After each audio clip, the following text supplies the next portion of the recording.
Halo sobat semua, kali ini kita akan belajar tentang systematic literatur review yang di dalamnya akan membahas tentang meta analisis dan meta sintesis.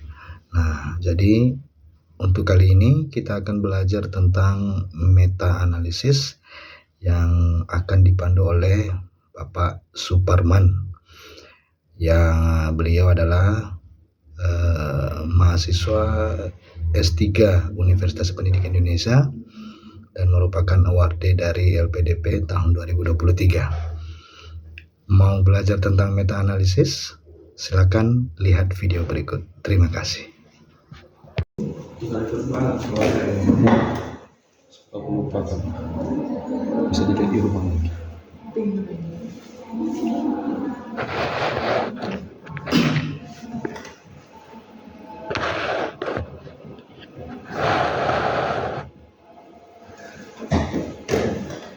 Nah ini nanti saya ingin mengembangkan ini seperti ini. Kan ini adalah kita ingin mengembangkan suatu solusi. Nah solusi inilah nanti sebagai intervensi yang akan kita berikan untuk menyelesaikan atau meminimalisir masalah terkait ini.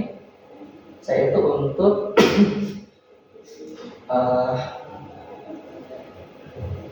untuk meningkatkan CV, observation thinking, dan menstabilkan emosi prestasi atau achievement emotion. Nah ini kan yang bisa saya lakukan dengan systematic literature review. Saya mencari paper sebanyak mungkin. Apa yang sudah orang lakukan itu intervensi untuk CV dan achievement emotion itu berupa apa? Nah, jadi nanti saya pertama ingin fokus ke terkait paper ini, terkait paper CV dan AE itu, intervensi yang sudah orang lakukan itu apa saja. Nah ini akan pertama saya akan mulai gitu ya. Nanti kan kita akan tahu, oh orang lain sudah memberikan intervensi A, B, C, D. Nah ini yang saya berikan ini baru berarti karena orang lain belum melakukannya seperti itu. Nah itu bisa dengan sistem literatur review. Selain intervention, apalagi kira-kira? Yang paling substansi gitu, substansi. Mungkin ininya, ICT-nya apa? Mungkin kalau intervention mungkin berupa ini ya, berupa pendekatan kah, model, apa strategi gitu kan, atau teknik gitu ya, fokus sini. Mungkin di bagian ICT. Dengan untuk mengembangkan CV sama AE itu, teknologi yang sudah orang gunakan itu apa saja? Nanti kan akan tahu dari systematic literature review. Nah, nanti kan kita akan tahu bagian mana teknologi yang kita terbaru. Kalau saya di sini nanti gitu. Dari Games.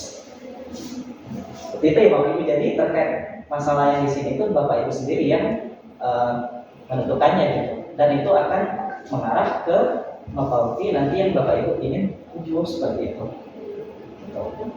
Selain intervention atau ICT, kira-kira kalau apa namanya konten ya, matematis kontennya apa yang sudah orang lakukan gitu ya. Kan matematis konten itu atau ya matematis konten itu ada algebra, ada geometri, ada pengukuran, ada numbers equation, terus juga ada probability and statistik. Nah, nanti orang lain sudah fokus ke konten apa saja. Nah, kita nanti bisa ngambil konten yang mungkin berbeda seperti itu. Jadi hal-hal seperti ini nanti yang bisa merumuskan atau membantu kita dalam mengajukan properti itu seperti itu. Nah, seperti itu ya Bapak Ibu. Nah, terkait prosedur,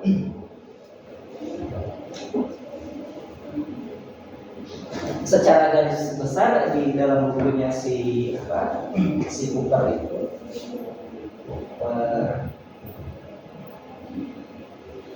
bulan 2013 ya kalau nggak salah.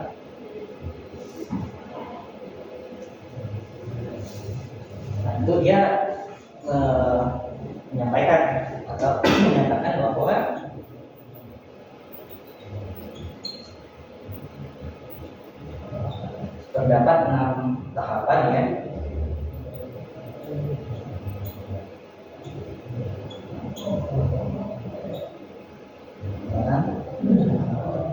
SLR atau SR gitu. Itu adalah terkait mendefinisikan masalah ya, ataupun bagian-bagian yang ingin kita highlight gitu ya.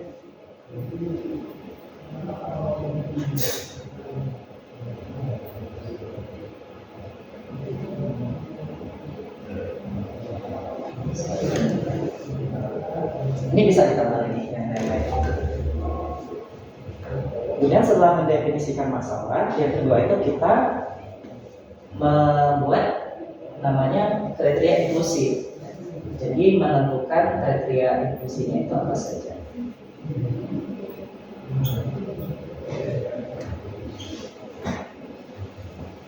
Nah, kriteria inklusi ini kenapa penting? Karena kan dari sekumpulan paper yang mau kita cari itu sebenarnya luas, ya, dengan kata kunci tertentu, sehingga agar masalah yang kita definisikan di awal ini itu lebih terarah, gitu ya, maka harus kita batasi dengan kriteria inklusi. Pembatasannya itu tidak ada aturan ataupun pedoman yang yang harus seperti ini tidak ada. Itu ada hak prerogatif kita gitu ya, tetapi itu ada reasoningnya seperti itu. Misalkan kita hanya ingin fokus ke dokumen-dokumen yang dipublikasikan 10 tahun pertama, boleh saja gitu ya. Kemudian kita juga ingin fokus studinya itu hanya dilakukan dalam konteks Indonesia, nah, itu boleh saja seperti itu ya. Jadi terkait reduksi itu dari kita yang menentukan seperti itu, tetapi dalam memutuskan itu kita ada rasionalismenya gitu ya. Rasionalismenya itu apa seperti itu. Nah, baik meta-analisis maupun metasintesis itu sama.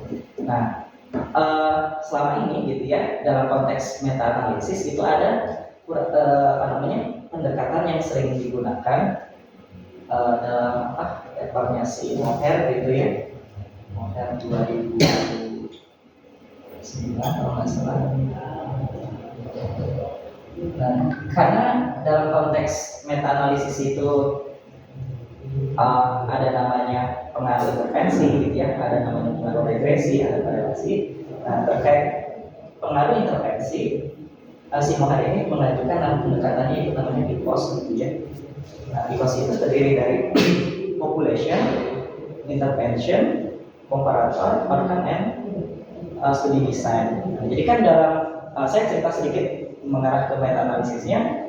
Nah, jadi kan dalam meta-analisis yang fokus ke pengaruh intervensi, itu kan ada namanya intervensi yang kita berikan. Nah, jadi yang dimaksud dengan population di sini itu ada populasinya siapa? Apakah siswa SD sampai SMA di Indonesia gitu ya? Kan itu populasi gitu ya. Nah, sedangkan intervensinya apa? Mungkin model atau pendekatan atau strategi yang diterapkan dalam intervensi itu apa? Disampaikan kan di bagian kriteria inklusinya. Kemudian komparator ini adalah kelas pembandingnya. Kelas pembandingnya berupa apa? Apakah direct instruction ataukah direct learning gitu ya? Disampaikan. Outcome-nya apa? Katakanlah intervensinya tadi untuk berpikir komputasi. Berarti outcome itu adalah studi. Sedangkan studi desain biasanya sering dilakukan dalam intervensi itu adalah kuasi eksperimen ya, kuasi eksperimen dengan biasanya pretest post test control group design atau post test only control group design, tergantung seperti apa. Nah, ini khusus untuk yang biasanya meta analisis tetapi pengaruhnya itu pengaruh intervensi. Nanti kita akan lebih fokus lebih lanjut. Nah, selain itu apa saja lagi? Boleh juga terkait ini semua dokumennya itu melaporkan atau memberikan informasi yang jelas terkait data statistik gitu ya, khusus kalau dia data analisis. Sehingga nanti itu kalau data statistiknya nggak cukup, kan nggak bisa untuk menghitung efek size dalam konteks meta analisis. Nah, dalam konteks metasintesis misalkan dan indikator katakanlah indikator pemecahan masalah matematis. Nah, misalkan ada 5 tahapan dalam kuliah gitu ya, 5 tahapan atau 4 tahapan dalam kuliah itu semuanya tidak lengkap gitu ya. Nah, jadi yang diharapkan itu adalah indikator yang lengkap. Nah, itu nanti jadi semuanya di sini itu adalah keputusan kita untuk menentukannya, tetapi itu ada rasionalnya seperti apa. Tahapan mengolah. Nah, tahapan yang ketiga itu ini strategi pencarian literaturnya. Artinya menentukan strategi pencarian literatur. Nah, dalam strategi pencarian literatur ini dua hal yang perlu kita perhatikan. Yang pertama itu terkait database atau mesin pencarian yang digunakan itu apa saja gitu ya. Nah, nanti diceritakan ini di bagian metode. Yang kedua, kata kunci yang digunakan itu apa. Nah, karena kata kunci ini nanti akan mempermudah kita dalam melakukan pencariannya ya. Misalnya judulnya tentang power computational thinking, nanti dibuat bisa diambil gitu ya.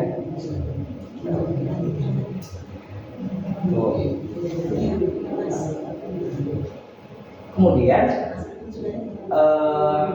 yang keempat itu adalah melakukan seleksi ya.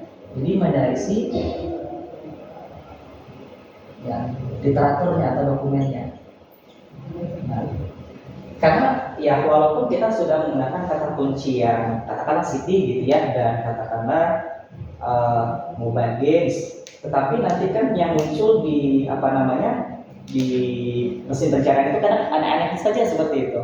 Nah, jadi kita perlu menyeleksinya ulang gitu kan, menyeleksinya itu berdasarkan data yang kita tetapkan tadi seperti itu. Nah, khusus dalam pendekatan yang kuantitatif ini, meta analisis ini lebih jauh si Liberty dan kawan-kawan itu di 2093 mempropose ya, atau mengajukan bahwa terdapat 4 tahapan untuk menyeleksi dokumen secara sistematis.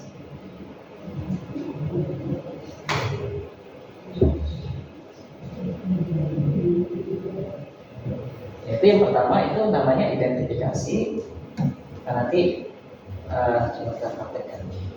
Yang kedua itu screening atau penyaringan. Yang ketiga itu eligibility atau kelayakan. Nah, yang keempat itu adalah inklusi ya.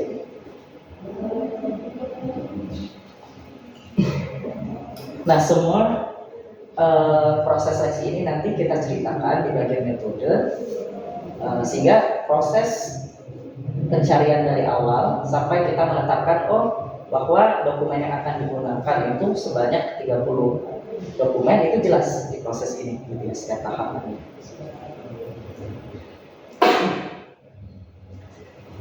Setelah selesai menyeleksi, baru kita lakukan ekstraksi data gitu. Ekstraksi data.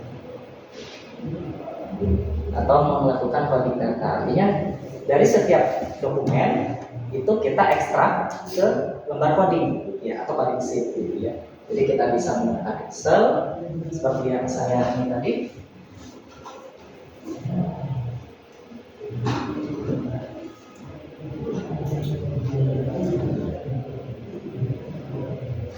Nah, ini namanya coding sheet. Jadi ini semua datanya itu udah diekstrak dari setiap dokumen ke coding sheet itu. Nah, dalam mengekstraksi kayak di sini perlu kita perhatikan, nanti kita perlu namanya instrumen barcoding. Nah, kalau dalam meta analisis itu ada namanya protokol skema coding. Nah, sebelum saya cerita protokol skema coding itu seperti ini Bapak Ibu. Kan yang ekstrak ini dari setiap dokumen itu diri kita pribadi gitu ya, sendiri gitu. Nah, pasti yang namanya kita manusia itu ada namanya human error. Nah, untuk meminimalisir human error itu, nah kita perlu melibatkan coder lain gitu ya, 2 orang atau lebih gitu, untuk mengecek hasil codingan kita itu apakah sudah benar ya, apakah masih ada yang salah-salah seperti itu. Nah, itu tujuannya untuk membuat atau make sure bahwa data yang kita ekstrak itu memang benar gitu ya. Jadi di sini itu kita perlu melibatkan namanya coder ya, untuk melakukan verifikasi.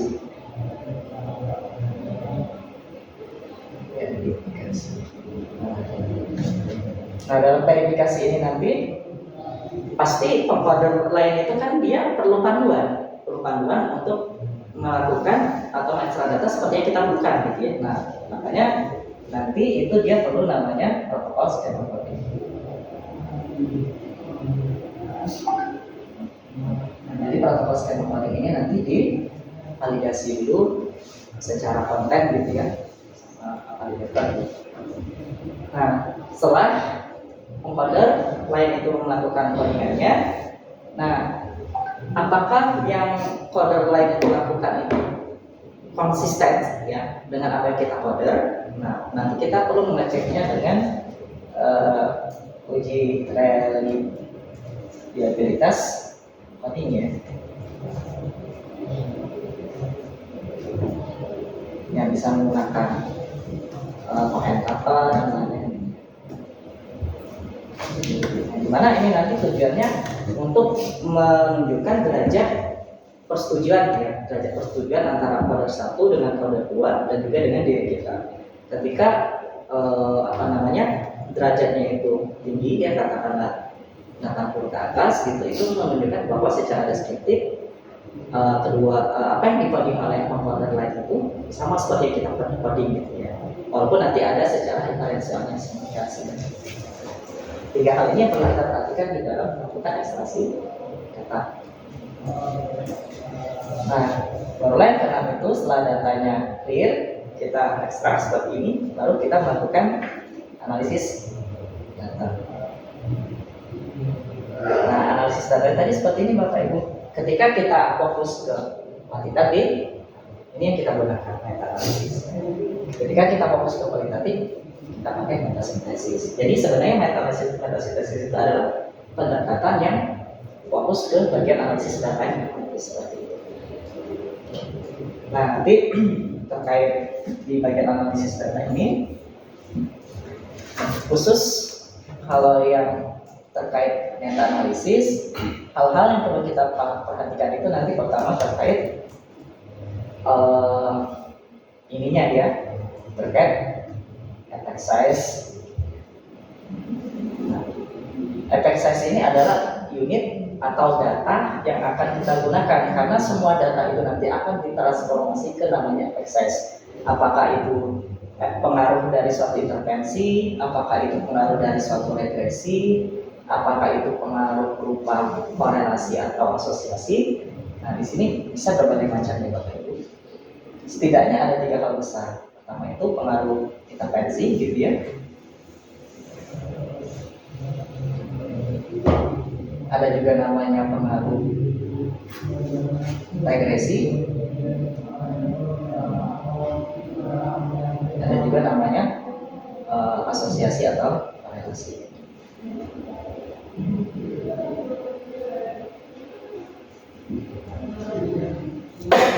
Yang kedua, nah terkait pengaruh intervensi juga nanti bermacam-macam ya. Bisa kita menggunakan namanya frameworknya jelas gitu ya, atau menggunakan frameworknya Siklohen, nanti ada persamaannya gitu. Ada juga menggunakan frameworknya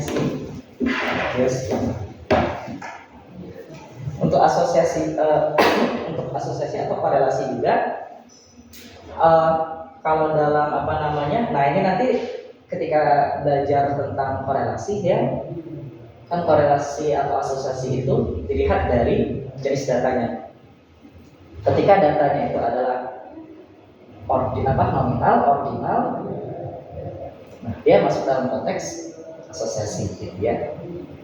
Tapi kalau datanya berupa interval, masuk ke korelasi. Nah untuk korelasi yang berupa data interval, biasanya itu cuma si persen gitu ya, R-nya R persen. Tapi kalau asosiasi banyak ya Bapak Ibu, ada yang ada yang Kramer gitu, ada yang T gitu ya, ada yang Spearman gitu, ada yang Kendall gitu. Semuanya harus disamakan gitu ya. Kalau dia data nominal yang dikaji ya semuanya terkait data nominal. Nah nanti selain R persen di sini itu korelasi ditransformasi ke namanya Fisher Z.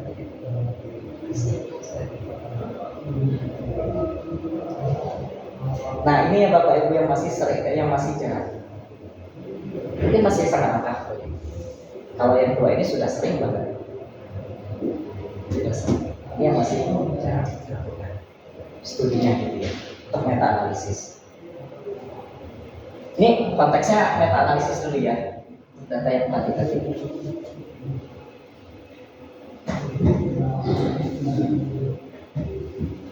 Nah selain efek size, apalagi yang perlu dilakukan, yang perlu diperhatikan itu adalah terkait terkait uji intervensinya gitu ya.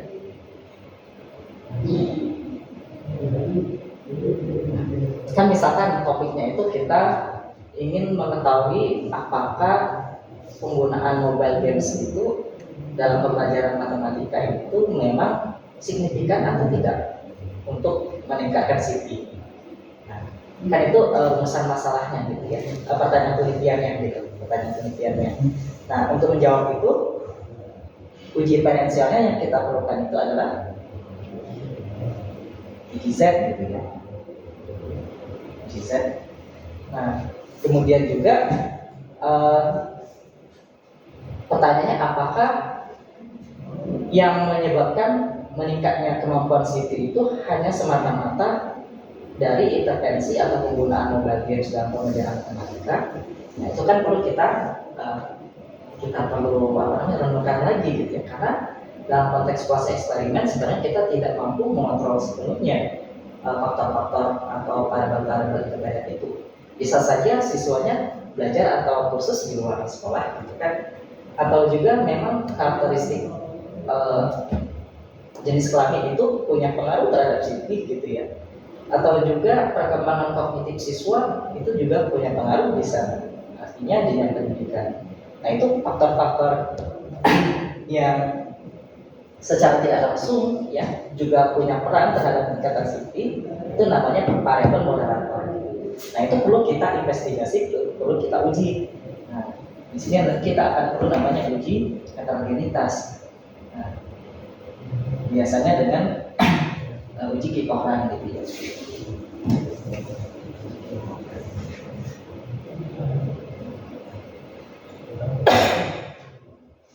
Nah dua hal inilah yang akan menjawab pertanyaan penelitian yang biasanya ditentukan di bagian introduction-nya. Nah selain dua hal ini apa saja lagi? Yaitu terkait bias publikasi atau publication bias. Nah publication bias ini maksudnya begini Bapak Ibu, kan ada terkadang dalam konteks penelitian kuantitatif ya, apalagi intervensi, banyak peneliti itu secara dia ingin melaporkan hasil penelitiannya itu yang bagus-bagusnya saja, artinya signifikan gitu ya. Mungkin ada ya, atau dalam dalam kenyataannya hasil penelitiannya itu tidak signifikan dalam konteks intervensi, tetapi dipaksakan signifikan. Nah itu nanti akan terdeteksi ya dalam uji bias publikasinya, apakah efek size-nya itu tinggi banget gitu kan, itu nanti akan terlihat. Nah itu yang dimaksud dikatakan bias. Jadi artinya apa yang dipublikasikan itu bias karena tidak melaporkan sebenarnya kenyataannya dan informasi. Banyak hal uji yang bisa dilakukan yang ini ya, ada namanya menggunakan tunnel plot gitu ya, dan menggunakan uji M-prime,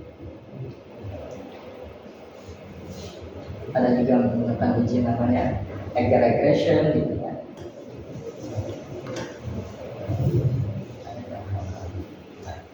Kemudian satu bagian penting lagi dari analisis data itu terkait terkait sensitivitas. Nah, nanti kan kita itu akan bekerja dengan unit-unit FXS. Jadi semua data yang data statistik ini nanti akan dikonversikan ke dalam FXS. Nah, apakah kumpulan FXS itu sensitif atau tidak? Maksudnya sensitif itu ketika ada suatu FXS yang datanya nanti kita keluarkan, apakah dia akan menimbulkan namanya outlier? Ya, jadi datanya itu jadi buyar gitu ya, jadi kesana gitu ya. Artinya ketika nanti teridentifikasi ada satu outlier ataupun lebih ketika sebuah data dibuang, itu artinya dia memiliki sensitivitas dan itu tidak bagus gitu ya untuk proses analisis. Yang diharapkan itu adalah tidak ada gejala sensitivitas. Artinya ketika sebuah data FXS dibuang ataupun dibuang gitu, tidak terjadi namanya outlier gitu ya. Jadi sensitivitas ini adalah masalah outlier ketika sebuah data itu dibuang.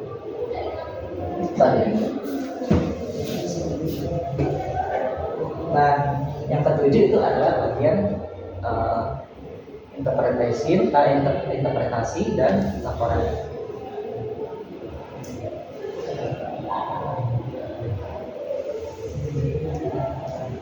Kalau yang ini konteks untuk meta-analisis ya Bapak Ibu, hal-hal yang penting. Gitu. Nah, jadi meta-analisisnya itu sebenarnya fokusnya di bagian analisis data.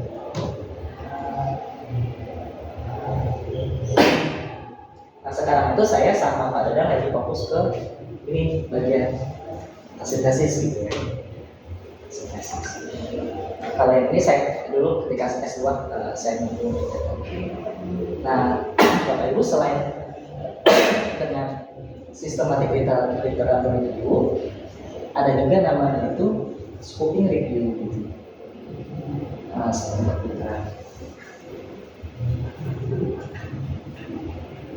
yang lebih besar itu ada namanya bibliometric analisis ya, atau review gitu. Nah ini juga membantu kita untuk mengkonstruksi, membauti atau kebaruan terkait topik atau judul paper kita terkait studi kita gitu ya, riset kita. Nah, tetapi kalau biometrik itu cakupannya luas sekali gitu ya. Kita bisa melihat terkait trends ya, suatu kemudian gitu ya.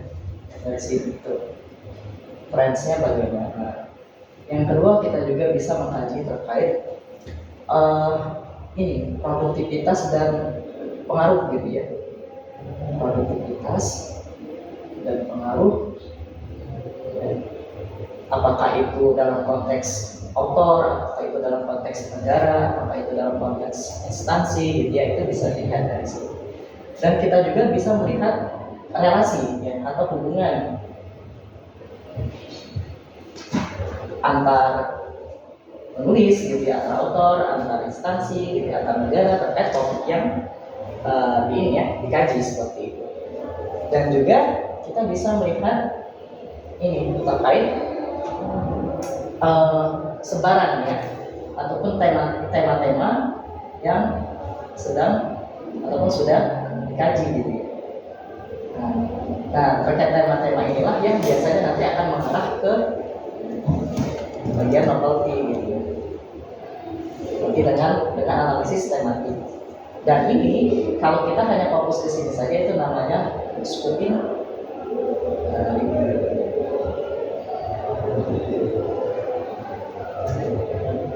dan ini secara garis besar sih terkait prosedur bibliometrik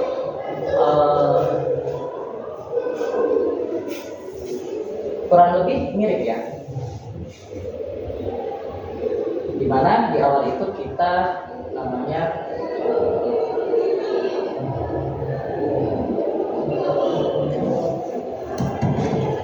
sama ya menentukan kata kunci gitu ya.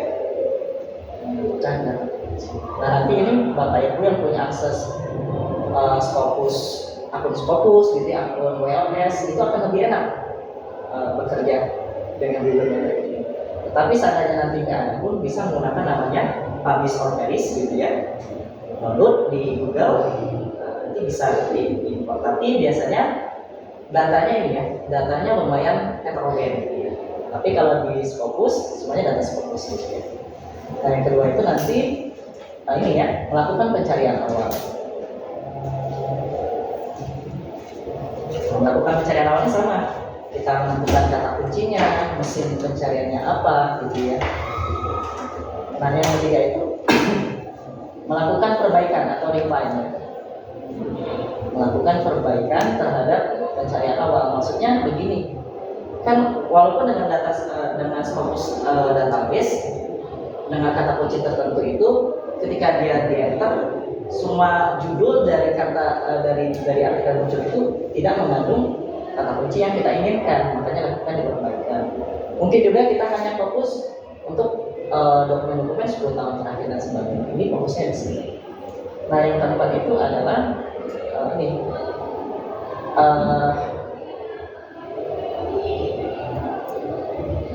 apa namanya itu ya, ini ya,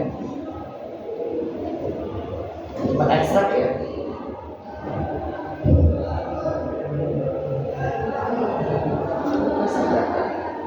Jadi setelah datanya fix, nanti dari Scopus dari akun Scopusnya itu di ekstrak gitu ya. Nah yang kelima ini analisis.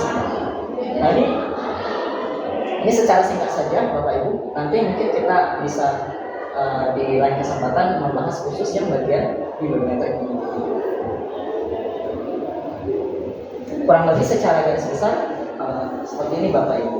Nah mungkin nanti kita akan masuk ini dari proses ini seperti apa sih gitu ya. Kurang lebih pertanyaannya seperti ini. Nah sampai situ dulu mungkin ada yang ditanyakan Bapak Ibu. Jadi yang pertama kita lakukan apa? Menentukan topiknya kita ingin fokus tentang apa? Jadi kita perlu membaca ya topiknya dulu topiknya dulu kita tentukan. Kita ingin fokus tentang apa? Misalkan saya itu tadi fokus terkait ini rencana disertasi saya gitu.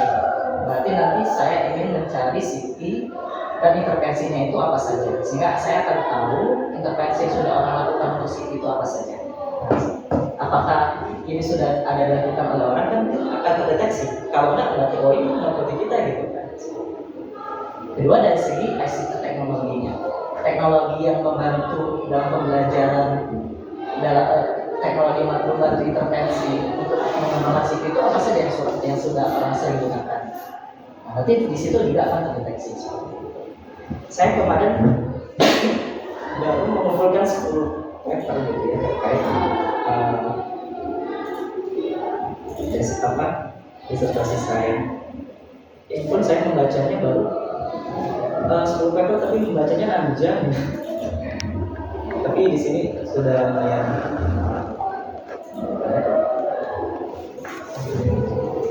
Jadi saya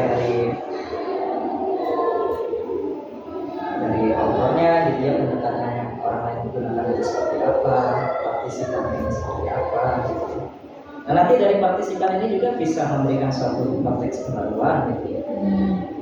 Instrumen yang orang lain seperti apa. Nah ini kalau datanya data kuantitatifnya, gitu ya. Nanti akan fokus ke data analisis. Tapi nanti saya juga fokus ke ini bagian kualitatifnya gitu. Baru dapat satu paper yang kualitatifnya gitu. Jadi di situ itu ada kurang lebih 5 indikator gitu ya. Nah, setiap indikator yang sudah orang lakukan itu analisisnya seperti apa? Ini terkait gabungan. Jadi nanti di data ini nanti saya akan gabungkan bibliometri. Belajar kabelnya aja udah susah. Ini baru 10 paper tapi bacanya 6 jaman kemarin ya, 10 ini.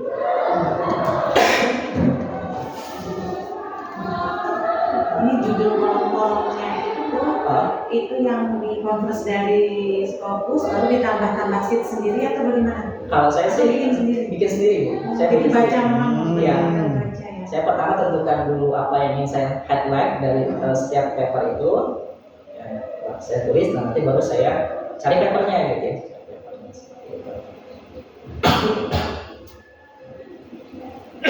Ini gabungan ya. Nah, tapi untuk hari ini kita fokus saja ke tentang mungkin meta analisis dulu gitu ya. Analisisnya contohnya. Nah, jadi seperti itu tadi kita fokus ke masalahnya atau topik yang mau kita kaji itu nanti tentang apa. Yang kedua, nah, misalkan kita sudah ini ya sudah menentukan topiknya, kita kira-kira evolusinya gitu ya. Nah, di proses mungkin di bagian ini ya, mungkin Bapak Ibu juga udah terbiasa gitu ya melakukan pencarian literatur. Jadi tidak ini ya, tidak susah ya gitu ya. Misalkan dengan kata kunci, saya akan menjelaskan bagian ini, bagian tentang dalam menyeleksi dokumennya. Misalkan topiknya itu computational and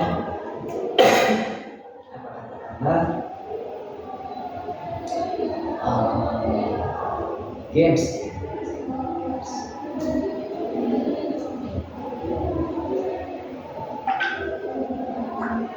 Nah, ini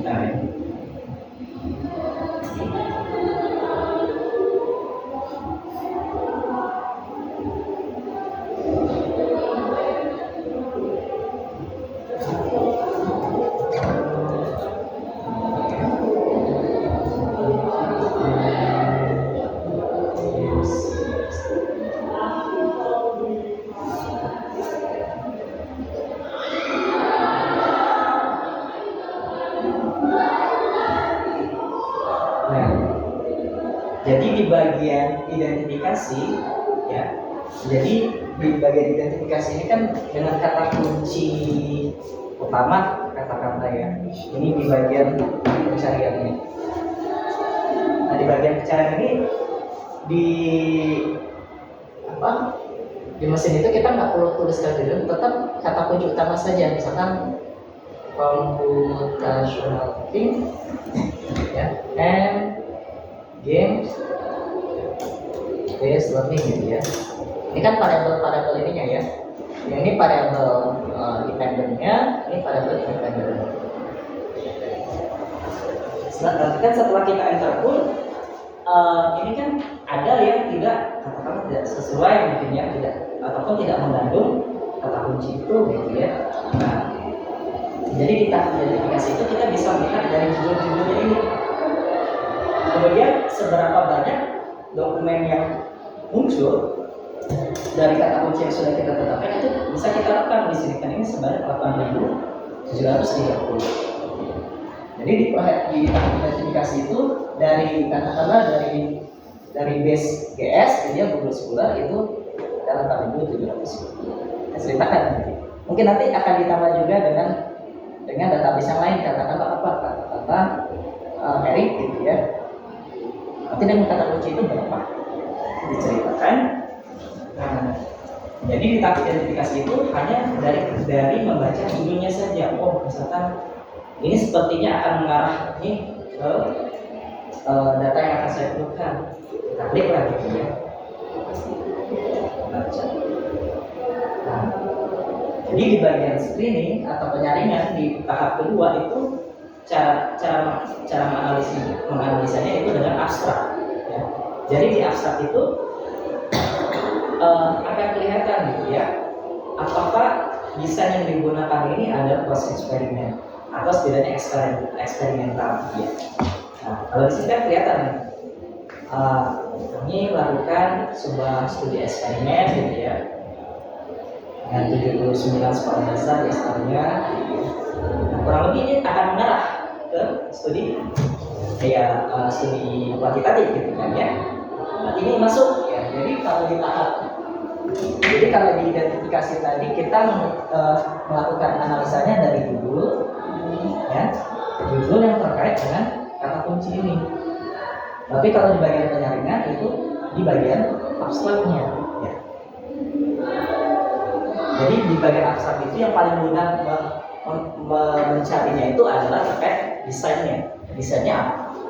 Kalau dia proses eksperimen atau eksperimental studi, itu akan mengarah ke studi kita gitu ya, terkait meta analisis. Nah, selanjutnya kan kita belum tahu isi data ini seperti apa. Nah ini ya coba ya. Nah, tapi ini bisa diperbaiki.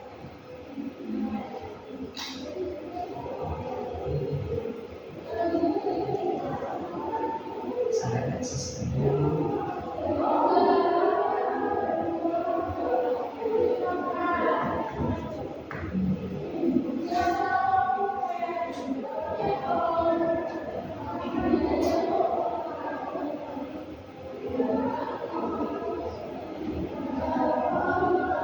Ini kelasnya sampai jam berapa, Pak? Tapi kan Apa itu? kelas ini kelasnya sampai jam berapa? Tapi 15.30. Setengah jam lagi. Tapi hari ini cuma di jadwal cuma satu kelas ini, atau ada kelas lain habis 15.30? Ada. Ah. Atau di sini pakai semua sih, kecuali yang sebelah itu nggak ada, cuman udah keburu orang yang ambil. Nah, setelah penyaringan itu bagian pelayakan. Bagian pelayakan itu yang perlu pertama kita lihat itu adalah bagian data statistik. Data statistiknya itu menyediakan informasi yang jelas nggak sih? Gitu ya. Nah, ini bisa kita lihat. Ya, ini elemen interestnya ya. Saya ingin melihat CP-nya. Ini CP bias. Nah, jadi data statistik itu adalah bagian utama yang mendukung ini ya, studi meta analisis, karena yang digunakan itu adalah efek size. Efek size itu akan ada kalau data statistiknya ada seperti itu.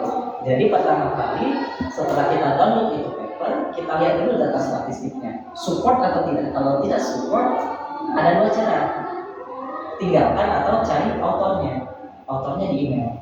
Ini data statistiknya seperti apa? Jadi di bagian pelayanan itu kita baca full text gitu ya, download dan baca full text gitu.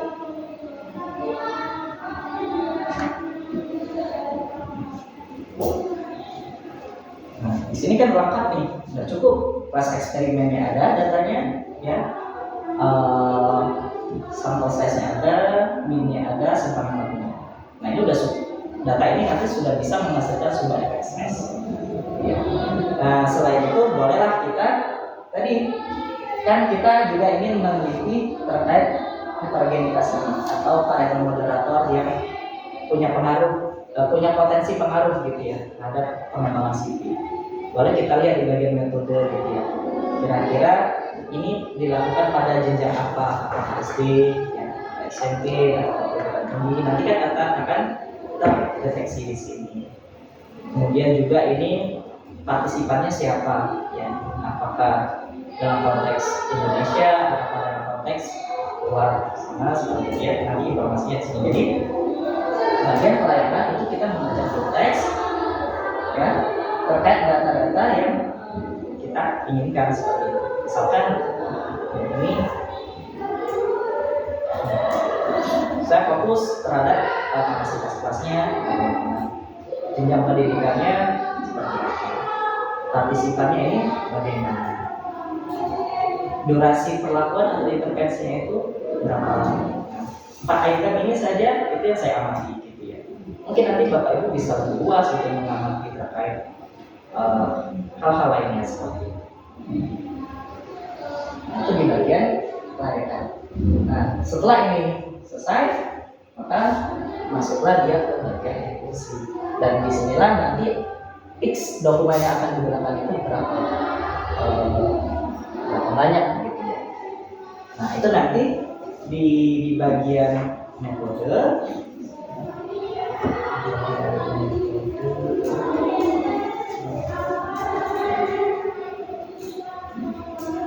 Misalkan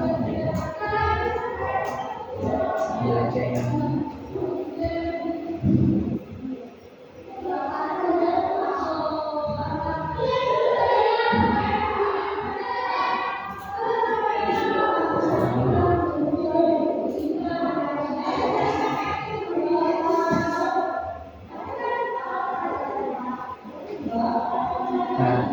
di bagian metode itu Bapak Ibu diceritakan ini prosesnya. Jadi dari tahap identifikasi, menggunakan database apa saja, ya.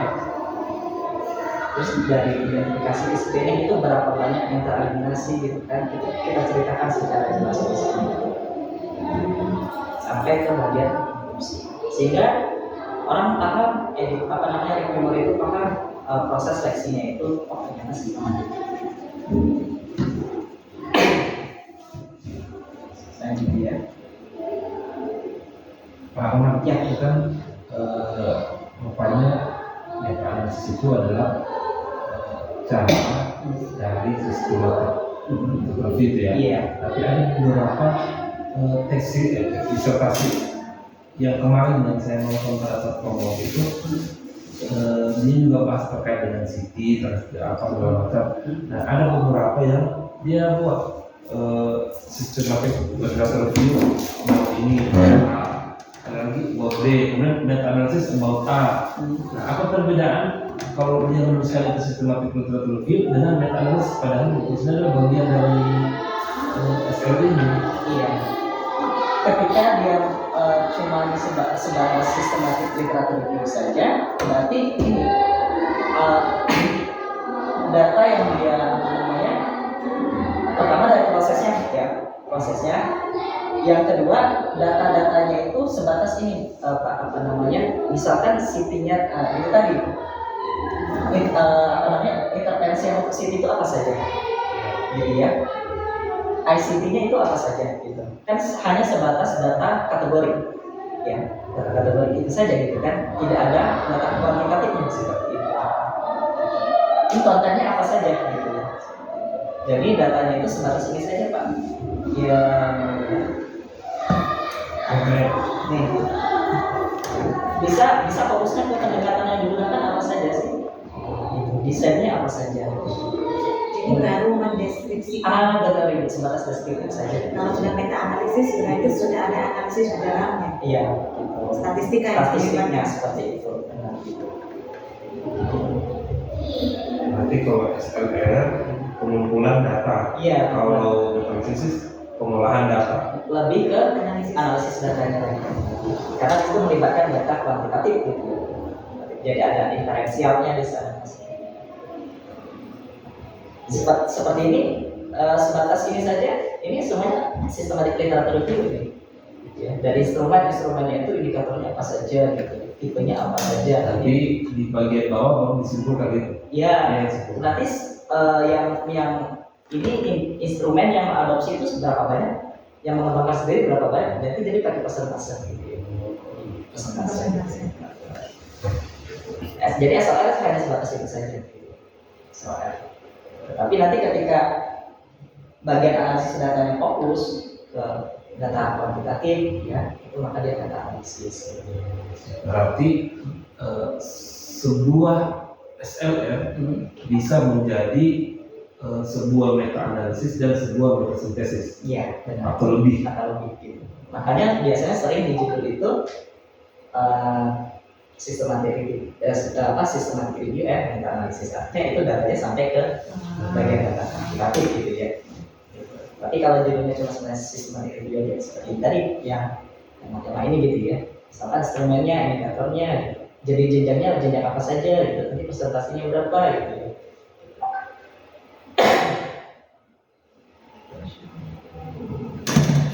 Supaya kita ada hasil hari ini, boleh apa itu judul-judulnya yang ada di Boleh. yang Nanti saya kirimkan ke grup aja. ya. Jadi kita supaya sudah mulai bekerja ya. Sudah ada Coba lihat artikel Pak Arman tadi. Artikel tadi. Berarti itu dari enggak yang di atas, yang langkah tadi. Yang ada identifikasi. Berarti itu dari 213 artikel yang direview. Iya. Tinggal 43. Tinggal 43. Iya, berarti saya selama ini salah melakukan langkah.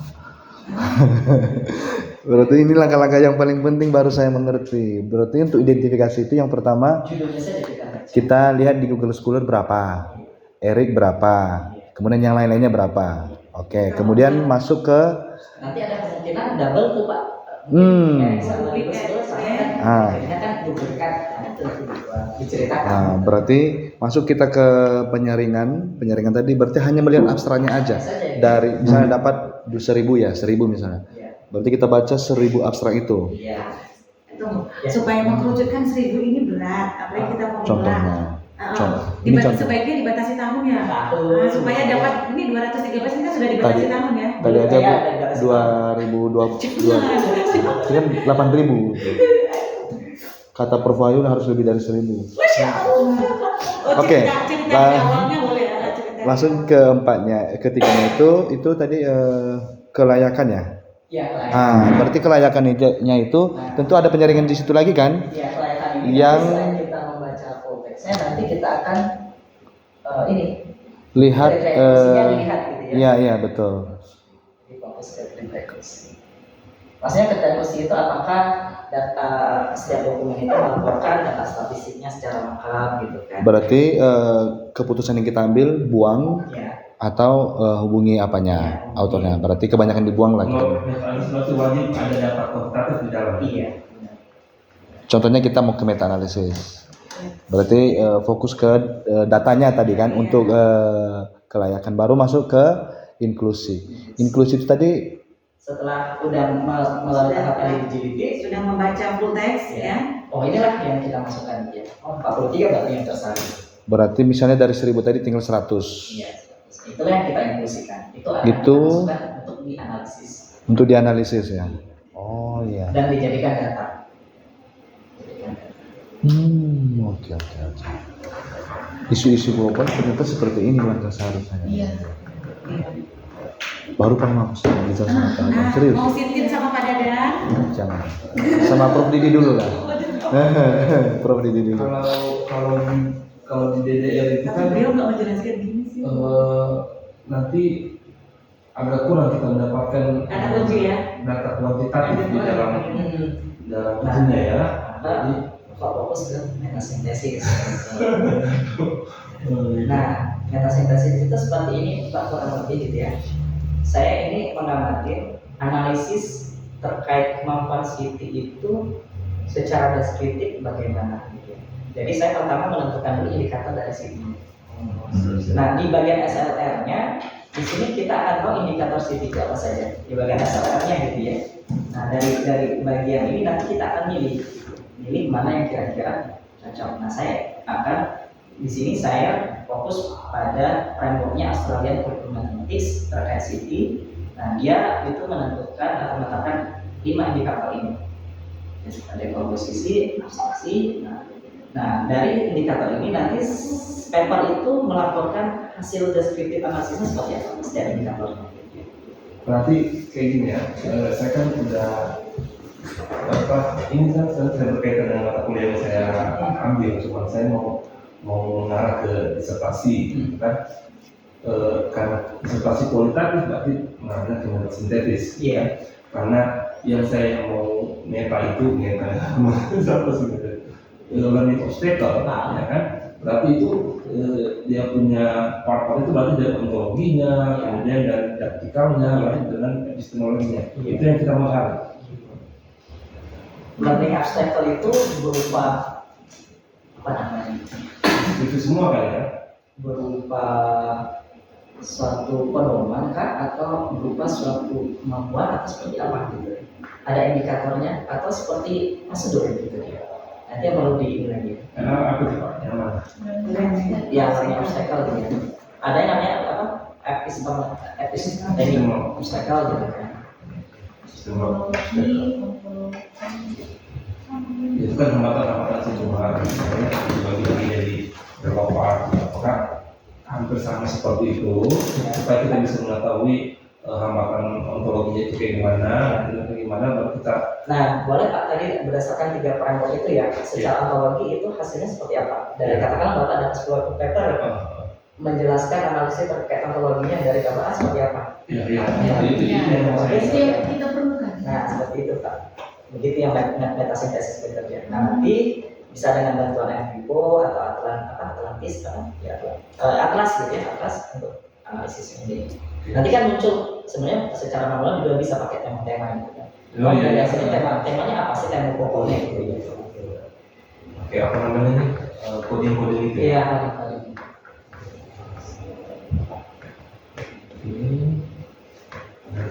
Untuk waktu terakhir ya, bagusnya sih Pak Arman ajarin kita bagaimana cara menggunakan NVivo.